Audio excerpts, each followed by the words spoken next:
শ্রীভূমি জেলা ক্রীড়া সংস্থার কার্যালয়ে শনিবার এক তাৎপর্যপূর্ণ বৈঠকের মাধ্যমে জেলার ক্রীড়া উন্নয়ন এবং ভবিষ্যৎ কর্মপরিকল্পনা নিয়ে বিস্তারিত আলোচনা অনুষ্ঠিত হয়। বৈঠকে উপস্থিত থেকে সমগ্র বিষয়টি খতিয়ে দেখেন রাজ্যের মন্ত্রী তথা স্থানীয় বিধায়ক কৃষ্ণেন্দু পাল। ডিএসএস শ্রীভূমির কমিটির সদস্যদের সঙ্গে আয়োজিত এই বৈঠকে সংস্থার চলমান কার্যক্রম, পরিকাঠামোগত উন্নয়ন এবং আগামী দিনের পরিকল্পনা নিয়ে স্পষ্ট দিক নির্দেশনা প্রদান করা হয়। আলোচনার মূল কেন্দ্রবিন্দুটি ছিল জেলা ক্রীড়া ক্ষেত্রকে আরও শক্তিশালী ও গতিশীল করে তোলা।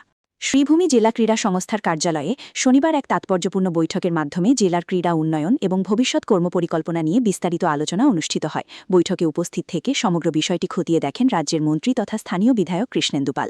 ডিএসএস শ্রীভূমির কমিটির সদস্যদের সঙ্গে আয়োজিত এই বৈঠকে সংস্থার চলমান কার্যক্রম, পরিকাঠামোগত উন্নয়ন এবং আগামী দিনের পরিকল্পনা নিয়ে স্পষ্ট দিক নির্দেশনা প্রদান করা হয়।